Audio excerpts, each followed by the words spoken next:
Hey, shalom, shalom. First and foremost, I want to give all praises, glory, and honor to Yahweh, Bahashim, Yahweh Shai, Bahashim, Rachakwadash. Double honors to our apostles and elders of Great Millstone that rule well. Peace and blessings to the hopeful elect out here pushing this truth and sincerity throughout of what you do. We love you. We appreciate you through the spirit of Yahweh, Bahashim, Yahweh Shai, and shalom to y'all.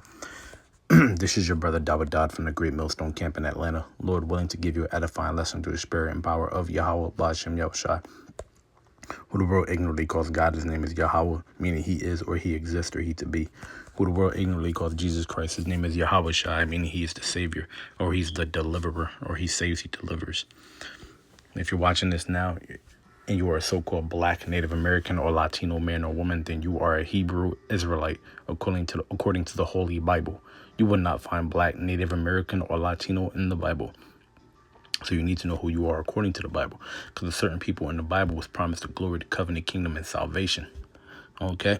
Now, if you don't look like a so-called black, Native American, or Latino man or woman, but you feel like this is the truth and it resonates with your spirit, well, then there's a good possibility that you could be a Hebrew Israelite as well. It does not matter what you look like. It does not matter what color your skin is. It only matters that your bloodline goes back to Abraham, Isaac, and Jacob. All right. Jacob had his name later changed to Israel. Israel in the Hebrew is Yasharallah, meaning he is a prince of the power.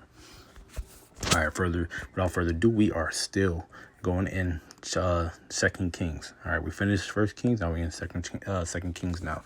All right, key points taken away from the good.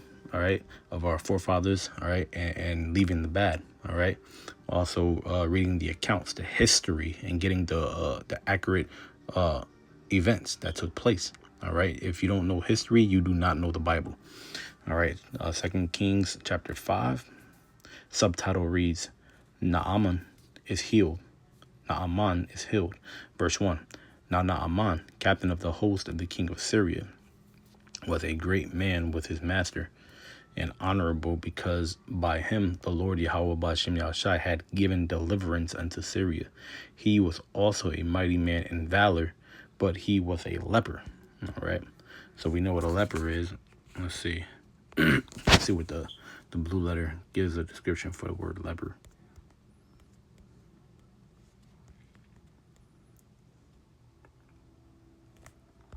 Sarah,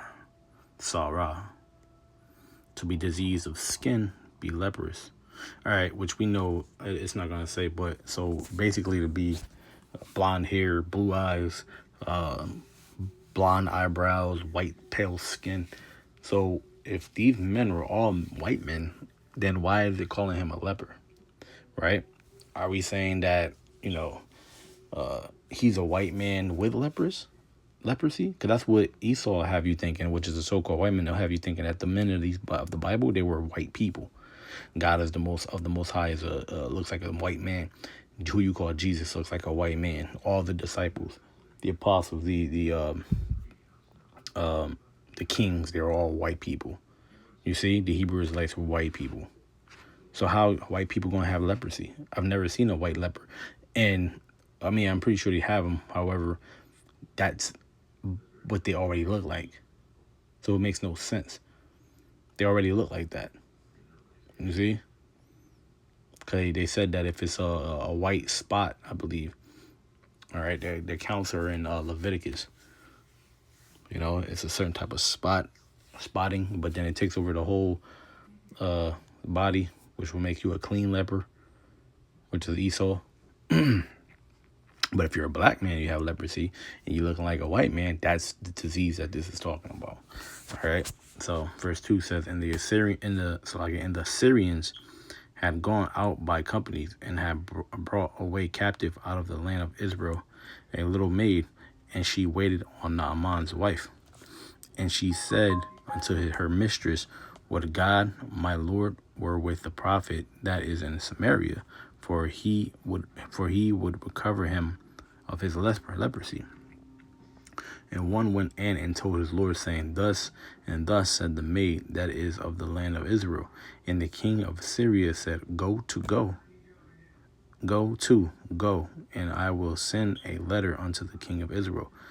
And he departed and took with him 10 talents of silver, and 6,000 pieces of gold, and 10 changes of raiment. And he brought the letter to the king of Israel, saying, Now when this letter is come unto thee, behold, I have therewith sent Naaman my servant to thee, that thou mayest recover him of his leprosy. And it came to pass, when the king of Israel had read the letter, that he rent his clothes and said, Am I God to kill and to make alive? Which is a reference to First Samuel chapter 2 verse 6, right? That this man doth send unto me to recover a man of his leprosy. Wherefore consider, I pray you, and see how he seeketh a quarrel against me. Yeah. Hey, look, man.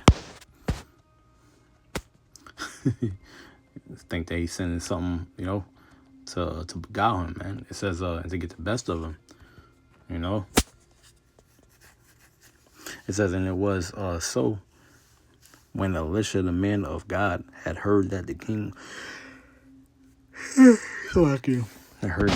of Israel had rent his clothes, that he sent to the king, saying, Wherefore hast thou rent thy clothes? Let him come now to me, and he shall know that there is a prophet in Israel. Exactly. So we have more miracles being on display. And in that time, during the time that we're in now, during Jacob's trouble, you're going to see men likewise of the Lord who are going to have spiritual powers to heal.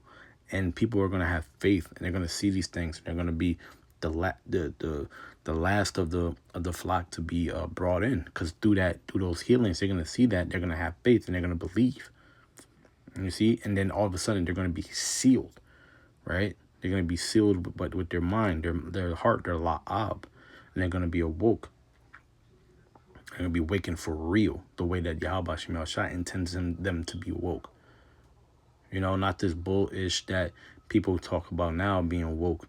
No, being woke is being awoken from the dead, being risen from the dead spiritually, right? Where it says that our bodies shall, go on the streets as, without life, man. Like pretty much like zombies, pretty much. Our dead bodies, our dead bodies is us being, asleep and being drunk, right, with the wine and other doctrines and wickedness and demons, all types of demonic spirits. But this wakens you, right? When you read John chapter 6 verses 63, it tells you that this is life, this is spirit. What is life? What is spirit? It's the word, man.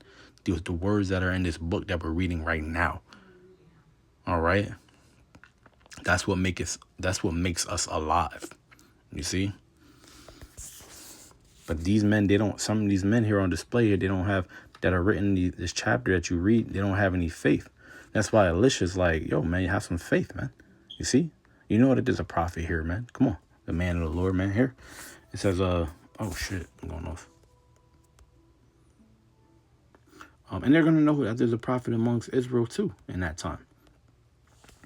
Verse 9, so Naaman came with his horses and with his chariot, and stood at the door of the house of Elisha. And Elisha sent a messenger unto him, saying, Go and wash in Jordan 7 times, and thy flesh shall come again to thee, and thou shalt be clean. You see, so that means you have disease. That means you're dirty. That means you're unclean.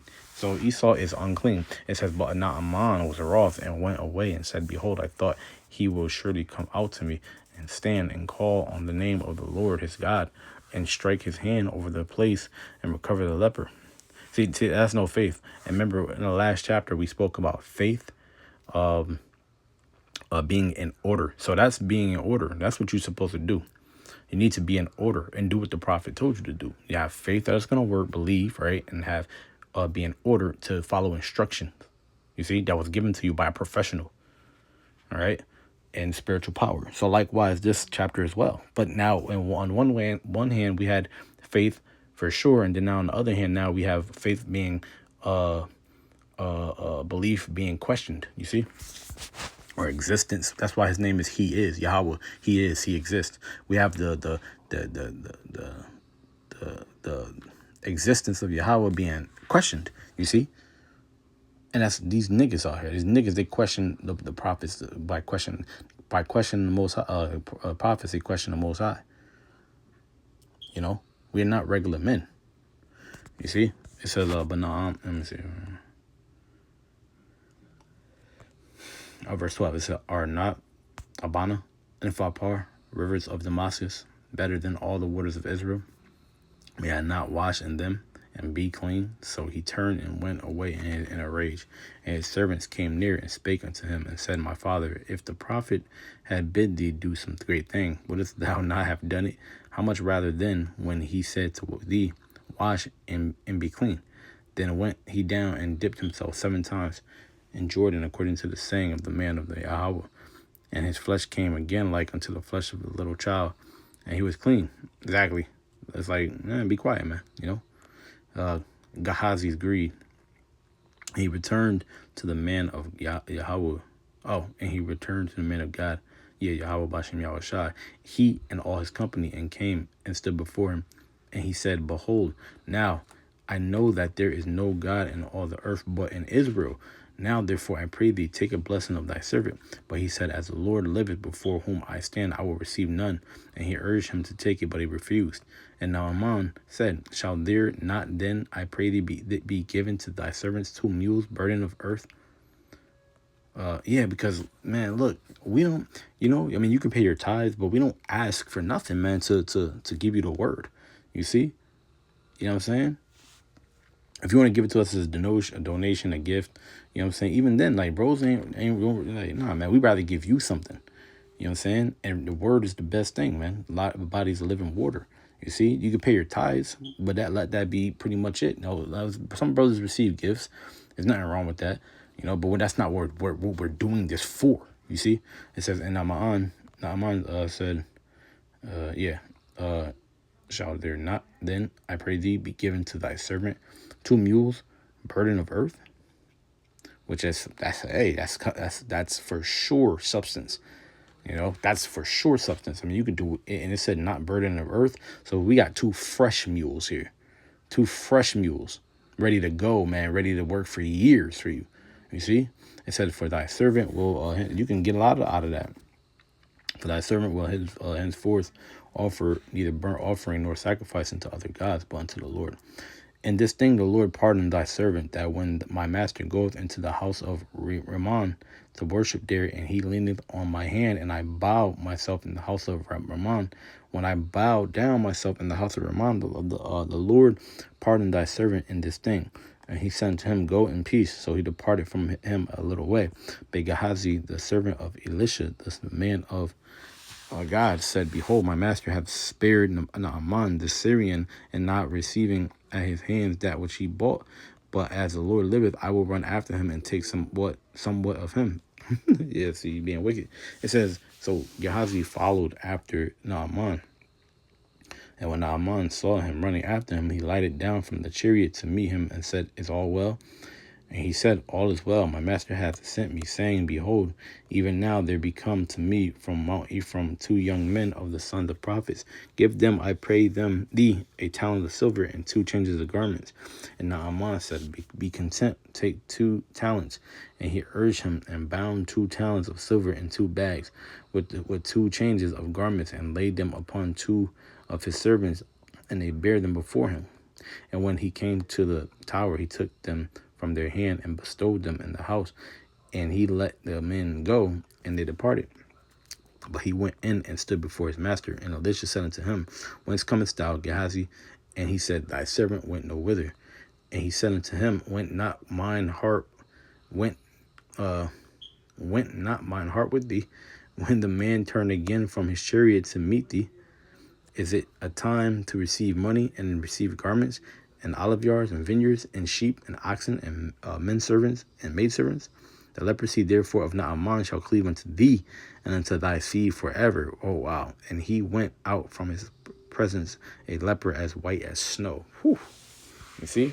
So if you know, because Esau's already white as snow, right? So, you know, so what these men were, what color? They were dark-skinned people, you know? And now you have instances of these men being turned white as snow. So the things that you say, Esau, doesn't fit. All right, you were not the people. You are not the people. All right, which goes along beautifully with the elders in Dallas are going into right now. Right, if they're probably off right now, but they're going into that earlier. All right, we are the men. All right. Oh no, wait, Slack. Yeah, we actually did a class on that. I was watching the elders of Dallas, but we did a class on that yesterday, man. The priest beautifully went into that about how the people calling themselves the people of the Bible are not the people of the Bible. All right. But Lord willing, you was edified. I want to end it off by giving up praise, glory, and honor to Yahweh, Ba'ashem, Yahushai, Ba'ashem, Rachak, Wadash. Double honors to the apostles, the elders, the great millstone that rule well. Peace and blessings to the